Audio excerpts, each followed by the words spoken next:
Irreef gaachanni uummata Oromoo waboon tarkaanfii ilaaleessaa waraana weerartuu bilxiginnaa irratti fudhatu ittiin fuudhaan diina du'aa fi madoodhaan adabee jira. Haala kanaanis kormiin ilmaan Oromoo waboon zoonii lixaa godina lixaa Wallaggaa ona mana sibuu magaalaa Karrawaayyuu keessatti kaleessa mooraa waraana faashistii Abiyyi Ahmeditti ganamaan seenuun tarkaanfii fudhateen injifannoo boonsaa galmeessee jira. Haleelli alaaleessaa leencoonni ilmaan Oromoo waraana weerartuu PP irratti rasaasa akka bokkaa itti roobsuudhaan baarudaan macheessee oliif gadi kaachisuudhaan loltoota PP battalatti 26 ajjeessee 17 madeessee jira. Tarkaanfii kanaan waraana diinaa irraa qawwee keemmii turkii 8 fi hidhannoo waraanaa dhuunfachuudhaan qabeenya ishee mooraa keessa jiru irratti tarkaanfii fudhachuun adabee jira. Abdiif gaachanni uummata Oromoo waboon zoonii kibbaa koonyaa Gujii bahaa keessa socho'u Cibraan Odaa Odolaa aanaa Odaraa ganda Sookoraa Jiidee iddoo addaa Biyyee Diimtuu jedhamutti tarkaanfii akkaan guggubduu waraana bilxiginnaa irratti fudhateen loltoota PP 19 battalatti ajjeesu 8 madeessee jira. Kormiin kibba Oromiyaa dirree aadaa fi seenaa Oromoo tarkaanfii isaanii ittuma fuudhaan Cibraan Odaa Odolaa aanaa Odaraa ganda Gaambeelloo iddoo addaa Dibbee Hadheessaa jedhamtutti tarkaanfii waraana PP irratti fudhateen 16 battalatti ajjeesu 9 madeessee jira. Kana malees gootni ilmaan Oromoo waboon kibba Oromiyaa godina Gujii bahaa keessatti Cibraan Laga Dambii aanaa Sabbaa Boruu ganda Utuluu Bariin itti cabsuudhaan tarkaanfii cimaa waraana gabroonfataa irratti fudhateen loltoota PP 33 battalatti ajjeesu 20 takka madeessuun injifannoo boonsaa galmeessee jira. Aanaa Jibaat ganda Mooluu Faallee magaalaa Areereetti kan yaate faashistoonni aanaa Jibaat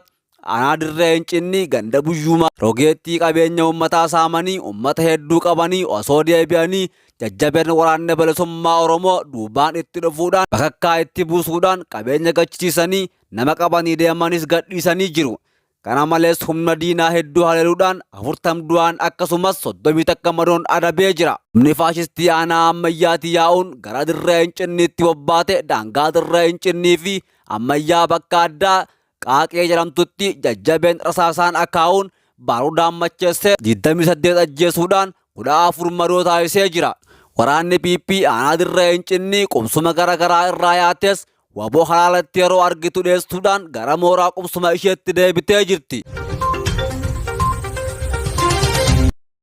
Oromiyaa keessatti murni biltsiginnaa waggoottan arfan darban kana keessatti dhiigalmaan haadhayyeessaa kan sirna kamiyyuu irraa daran bifa adda ta'een lolaasaa jira. Kaayyoon murna biltsiginnaa ilmaan Oromoo lafarraa duguuguu fi karoorfatanii hojjechaa kan jiran yoo ta'u, godina lixa Wallaggaa aanaa Qondaalaa magaalaa Ashunfaa jedhamtu keessatti qeerroowwan Oromoo badii tokkoyyuu hin qabne ilaalcha biraatti maxxansuun dheengadda halkan gaafa gayya 21/2022 toora sa'a 8 irratti waraanni nama nyaatan Abiy Ahmed qeerroowwan maqaan isaa Firoomsaa Jamaal Buulee fi Kamaal kan jedhaman rasaasatti roobsuun ajjeesan. Qeerroowwan ajjeefaman kun barattootaa fi maatii qonnaan bultootaa yoo ta'an yeroo boqonnaa isaaniitti maatii isaanii hojii qonnaa akka gargaaraa jiran arraasni biyyoolessa Oromiyaa maatii isaanii irraa odeeffatee jira. Akkuma beekamu yeroo hedduu waraanni murna biltsiginnaa aanaa sana keessatti namoota nagaa sobanii maqaa waraana bilisummaa Oromoo itti maxxansuun ajjeesaa hidhaa saamaa fi reebaa jiraachuu gabaasaa turuun keenya ni yaadatama. Erga Abiy Ahmed qabsoo uummataa butuun aangootti ol ba'ee dararaan uummata Oromoo irratti raawwatu kan jabaate yoo ta'u, keessaayyuu erga obbo Shimallis Abdiisaa naannoo Amaaraa irraa daboo waraanaa waammachuun waraana naasuu uummataaf hin qabne Oromiyaa godinaalee hedduutti bobbaasanii saamichi, hidhaan, gudeeddii fi ajjechaan uummata Oromoo irra ga'u daangaa darbuun jiraatotatti jireenya hadheesseera. Akka kanaanis godina Qellem Wallaggaa aanaa Jimmaa Horroo ganda Tiibbee keessatti hagayya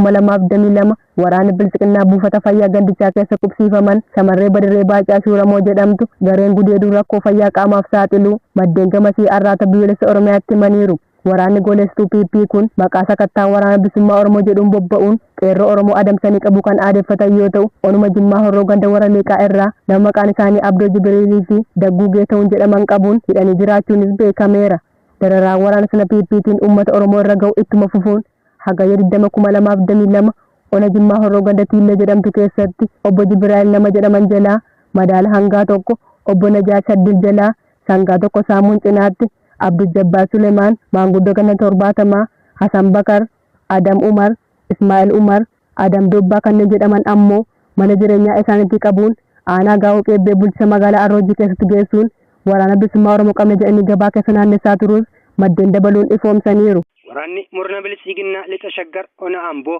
ganda qulliitiitti durbee alamituu tarreessaa mormaan rukuchuu yoo madeessan araarsaa olii kan jedhamu ammoo ganda doobbii keessa rukuchuun ajjeesanii jiru.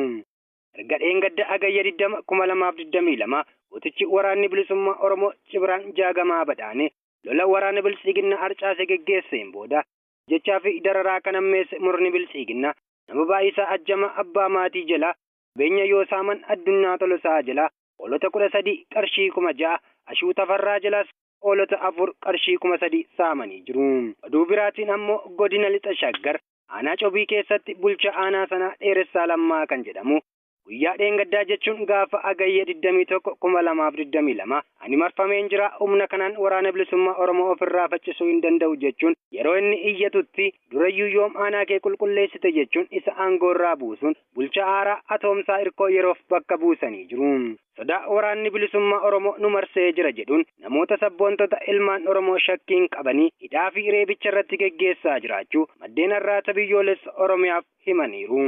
Rakkoo dinagdee akkasumallee qaala'insa jireenyaa impaayeratti mudatee jiru dandamachuu kan dadhabe murni bilchiginnaa waraanni isaa bakka jiranitti uummata saamuun akka of jiraachisan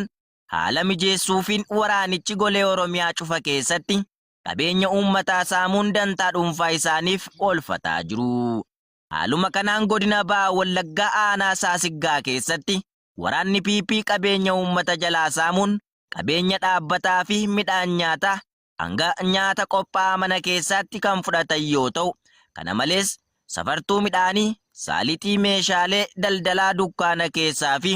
dogdoqqee dhaabuun irraa hiikkatanii gara mooraa ofii jiraatanitti geeffachuun itti fayyadamaa jiraachuu jiraattonni dubbatan. Walumaa galatti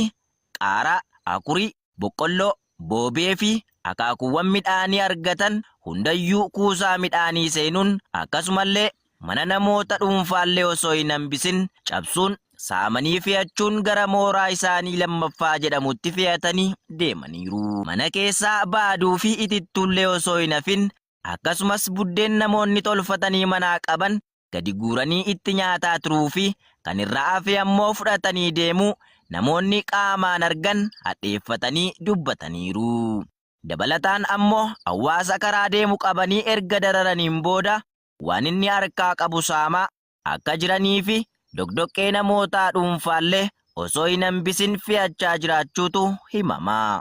Murni bilchiginnaa akkuma abboota isaatii lafa qonnaan bultoota saamuu qonnaan bultoota lafa isaanirraa buqqisu hojii godhatee dalagaa farrummaa isaa itti fufuun baadiyyaa magaalaa Adaamaatti aananii jiran irraa manneen diiganii lafa sana namoota maallaqa qabanii firaa jiru. Torbee darbe keessa magaalaa Adaamaatti kanaantu ganda Daabee Solloqee irraa manneen namoota ooyiruu isaanii irratti ijaarratanii hedduu diigaa turan. Lafa ganda Daabee Solloqee kana kanaan duras maqaa zoonii industirii jedhuun qonnaan bultoota irraa fudhanii kan turan yoo ta'u, yeroo ammaa ammoo abbootii qabiyyeef lafa kaaree meetira 200 qofa hambisuun erga kennanii fi maallaqa gurguddaan kaabinootni sirna PP gurgurachaa jiraachuu maddeen irratti biyyaalessa Oromiyaa himaniiru.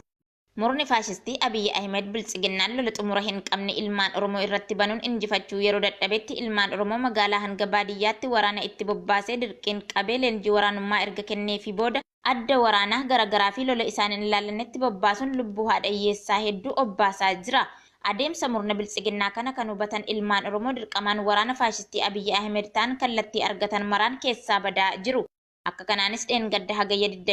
21/2022 waraanni murna bilchiginnaa kan miseensa raayyaa ittisa impaayeratti ta'an 3 godina Qellem Wallaggaa Onasayyoo mooraa waraana PP magaalaa Dullii keessaa sirna cubbamaa fi dabaa dhiiga ilmaan Oromoo dhangalaasaa jiru ganuun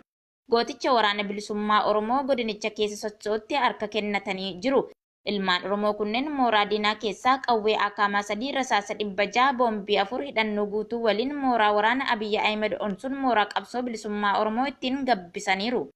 Ilmaan Oromoo sadan kun yaada isaanii akka arraata biyyoolessa Oromiyaaf qoodanitti Oromoo ta'anii waraana PP ta'uunis tuffatamuu nama hin oolchu, mana ta'anis ajjeefamuun waan hin oolleef falli jiru waraana bilisummaa Oromoo waboo ta'anii sirna olaantummaa sirna nafxeenyaa dagaagsuuf ifaajaa jiru loluu qofatu furmaata fidaa jedhan.